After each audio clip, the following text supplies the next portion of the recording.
D ಗ್ಯಾಂಗ್ಗೆ ಜಾಮೀನು ಸಿಕ್ತು. ನಿನ್ನೆ ಕೆಲವರು ಆಚೆ ಬಂದರು, ಇವತ್ತು ಕೆಲವರು ಆಚೆ ಬಂದರು. ನಿನ್ನೆ ಬಂದ ನಂತರವೂ ಕೂಡ ಕೆಲವರಿಗೆ ಮನೆಗೆ ಹೋದರು. ಇವತ್ತು ಬೆಳಗ್ಗೆಯಿಂದಲೂ ಕೂಡ ದೇವಸ್ಥಾನಗಳಿಗೆ ಓಡಾಡುವಂಥ ಕೆಲಸ ಮಾಡ್ತಾ ಇದ್ದಾರೆ.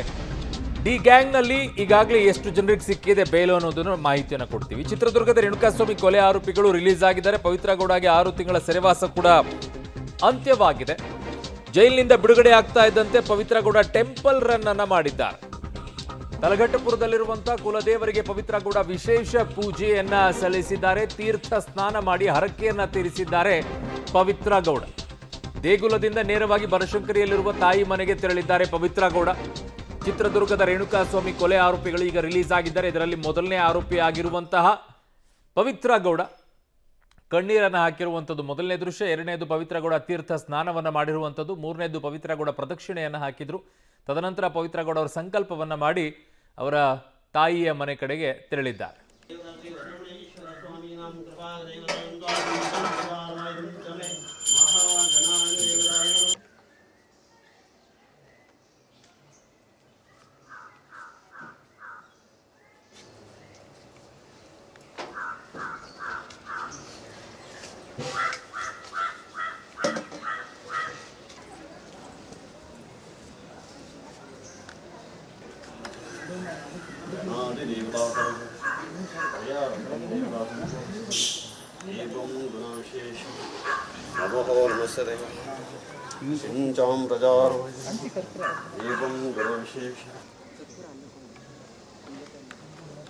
ದೃಷ್ಟಿ ತೆಗಿತಾರೆ. ಒಂದು ನಿಮಿಷ ವೇಟ್ ಬರ್ತೀನಿ.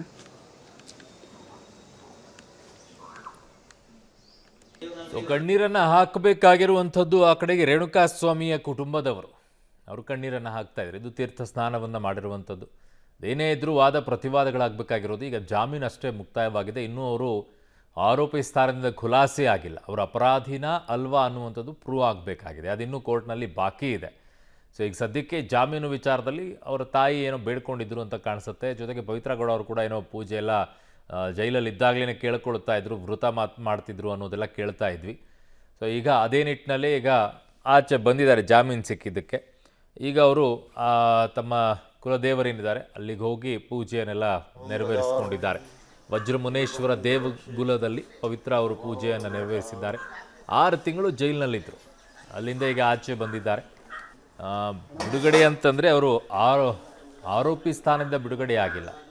ಈಗ ಸದ್ಯಕ್ಕೆ ತಾತ್ಕಾಲಿಕವಾಗಿ ಒಂದು ಹಕ್ಕು, ಅದೊಂದು ಅವಕಾಶವನ್ನು ಮಾಡಿಕೊಡುತ್ತೆ ನ್ಯಾಯಾಲಯ. ಜಾಮೀನನ್ನು ಕೊಡುವಂಥದ್ದು, ಜಾಮೀನು ಪಡ್ಕೊಳ್ಳುವಂಥದ್ದು ಅದು ಪ್ರತಿಯೊಬ್ಬ ಆರೋಪಿಯ ಹಕ್ಕಾಗಿರುತ್ತೆ. ಆ ನಿಟ್ಟಿನಲ್ಲಿ ಜಾಮೀನನ್ನು ಪಡ್ಕೊಂಡಿದ್ದಾರೆ. 6 ತಿಂಗಳ ಬಳಿಕ ಸಿಕ್ಕಿದೆ.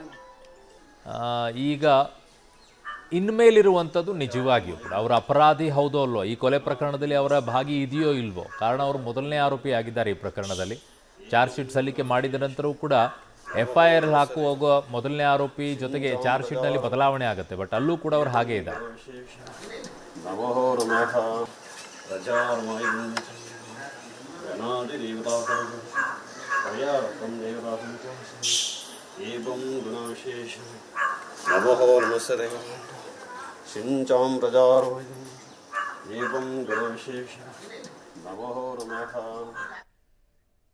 ನನ್ನ ಸಹೋದ್ಯೋಗಿ ಈಗ ಕ್ರೈಮ್ ಬ್ಯೂರೋಯಿಂದ ಉಮೇಶ್ ನನ್ನ ಸಂಪರ್ಕಕ್ಕೆ ಸಿಗ್ತಾ ಇದ್ದಾರೆ. ಉಮೇಶ್, ಈಗ ಇವರೆಲ್ಲ ದೇವಸ್ಥಾನಕ್ಕೆ ಹೋಗ್ಬೋದು, ಪ್ರಾಯಶ್ಚಿತ್ತವನ್ನು ಮಾಡ್ಕೊಳ್ಬಹುದು.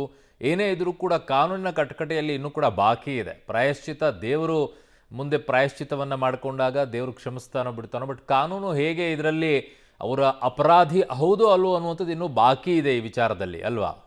ಖಂಡಿತವಾಗ್ಲೂ ಅವರು ಈ ಪ್ರಕರಣದಲ್ಲಿ ಬರೀ ಜಾಮೀನು ಅಷ್ಟೇ ಸಿಕ್ಕಿರುವಂಥದ್ದು. ಹಾಗಾಗಿ ಇನ್ನೂ ಕೂಡ ಟ್ರಯಲ್ ನಡೆಬೇಕಾಗುತ್ತೆ. ಕೋರ್ಟಲ್ಲಿ ಟ್ರಯಲ್ನ ನಡೆದ ನಂತರದಲ್ಲಿ ಅವರ ಆರೋಪಿಯಾಗಿರುವಂಥ ಟ್ರಯಲ್ ನಡೆದ ನಂತರದಲ್ಲಿ ಅವರ ಅಪರಾಧಿ ಅಲ್ವಾ ಅನ್ನೋದು ಆ ಕೋರ್ಟಲ್ಲಿ ನಿರ್ಧಾರ ಆಗಬೇಕಾಗುತ್ತೆ. ಇವತ್ತೇನು ರೇಣುಕಾಸ್ವಾಮಿ ಕೊಲೆ ಪ್ರಕರಣದ ಆರೋಪಿಗಳಾದಂಥ ಬಹುತೇಕ 12 ಜನರಲ್ಲಿ 10 ಜನ ಜೈಲಿಂದ ಬಿಡುಗಡೆ ಆದಂತೆ ಆಗಿರುವಂಥದ್ದು. ಜಗದೀಶು ಮತ್ತು ಅನಿಲ್ಕುಮಾರ್ಗೆ ಇನ್ನೂ ಕೂಡ ಷರತ್ತುಗಳು ಪೂರೈಕೆ ಆಗಿಲ್ಲ. ಹಾಗಾಗಿ ಅವರಿಬ್ಬರು ಕೂಡ ಬಿಡುಗಡೆ ಆಗಿಲ್ಲ. ಒಟ್ಟು 12 ಜನರಿಗೆ ಜಾಮೀನು ಸಿಕ್ಕಿದೆ. ಅದರಲ್ಲಿ 10 ಜನ ಇವತ್ತು ಬಿಡುಗಡೆ ಆಗಿರುವಂಥದ್ದು. ಅದರಲ್ಲಿ ಪ್ರಮುಖವಾಗಿ ಇವತ್ತು ಪವಿತ್ರ ಗೌಡ ಪರಪ್ನಗರ ಜೈಲಿನಿಂದ ಬಿಡುಗಡೆ ಆಗಿರುವಂಥದ್ದು. ಕಳೆದ 6-7 ತಿಂಗಳಿಂದ ಪರಪ್ನಗರ ಜೈಲಿದ್ದಂಥ ಪವಿತ್ರ ಗೌಡ ಇವತ್ತು ಸುಮಾರು 9:30 ಸುಮಾರಿಗೆ ಪರಪ್ನಗರ ಜೈಲಿಂದ ಹೊರಗಡೆ ಬಂದಿರುವಂಥದ್ದು. ಬಂದ ಸಂದರ್ಭದಲ್ಲಿ ಅವರ ತಾಯಿ ಭಾಗ್ಯ ಏನಿದ್ರು ಅವರು ಅದೇ ಜಾಗದಲ್ಲಿ ಕಾದು ಆ ಪರಪ್ಪನಗರ ಜೈಲನ್ನು ಏನು ಖಾಸಗಿ ವಾಹನಗಳಿಂದ ತಪಾಸಣೆ ಮಾಡ್ತಾರೆ. ಆ ಜಾಗದಲ್ಲಿ ಒಂದು ಮುನೇಶ್ವರ ದೇವಸ್ಥಾನ ಇದೆ, ಅಲ್ಲಿ ವಿಶೇಷವಾಗಿ ಪೂಜೆ ಮಾಡಿ ನಂತರದಲ್ಲಿ ಆ ಪವಿತ್ರ ಗೌಡನ ಏನು ಪರಪ್ಪನಗರ ಮೇನ್ ಗೇಟ್ ಇದೆ ಅಲ್ಲಿಗೆ ಹೋಗಿ ಅವರನ್ನು ಕರ್ಕೊಂಬರುವಂಥ ಕೆಲಸ ಮಾಡಿದ್ರು. ಆ ನಂತರದಲ್ಲೂ ಕೂಡ ಪವಿತ್ರ ಗೌಡ ಕೂಡ ನೇರವಾಗಿ ಆ ಮುನೇಶ್ವರ ದೇವಸ್ಥಾನ ಇದೆ ಅಲ್ಲೇ ಹೋಗಿ ಅವರು ಮತ್ತೆ ಪೂಜೆ ಮಾಡಿ ನಿಂಬೆಹಣ್ಣಿನ ಹಾರ ಹಾಕಿ ಮತ್ತೆ ಅಲ್ಲಿಂದ ಹೊರಟಿರುವಂಥದ್ದು. ಹೊರಟ ನಂತರದಲ್ಲಿ ಅವರು ಕನಕಪುರ ರಸ್ತೆಯಲ್ಲಿರುವಂಥ ವಜ್ರಮುನೇಶ್ವರ ದೇವಸ್ಥಾನಕ್ಕೆ ಹೋಗ್ತಾರೆ. ಅದು ಅವರ ಮನೆ ದೇವರು ಅಂತ ಹೇಳಿರುವಂಥದ್ದು. ಮನೆ ದೇವರಾಗಿರೋ ಕಾರಣಕ್ಕಾಗಿ ಅವರು ನೇರವಾಗಿ ಆ ವಜ್ರಮುನೇಶ್ವರ ದೇವಸ್ಥಾನಕ್ಕೆ ಹೋಗ್ತಾರೆ. ಅಲ್ಲೂ ಕೂಡ ಮುಡಿ ಕಟ್ಟಿ ನಂತರದಲ್ಲಿ ಬೇರೆ ಬೇರೆ ರೀತಿಯ ವಿಶೇಷ ಪೂಜೆಗಳನ್ನು ಕೂಡ ಮಾಡಿದ ನಂತರದಲ್ಲಿ ತಲಗಟ್ಪುರ ವ್ಯಾಪ್ತಿಯಲ್ಲಿರುವಂಥ ಬ್ರಿಗೇಡ್ ಒಮೇಗಾ ಅಪಾರ್ಟ್ಮೆಂಟ್ ಏನಿದೆ ಅದು ಆ ಅಪಾರ್ಟ್ಮೆಂಟಲ್ಲಿ ಅವ್ರ ತಾಯಿ ವಾಸವಾಗಿದ್ದಾರೆ. ಆ ಅಪಾರ್ಟ್ಮೆಂಟ್ಗೆ ಈಗ ಪವಿತ್ರ ಗೌಡ ಬಂದಿರುವಂಥದ್ದು. ಅರುಣ್.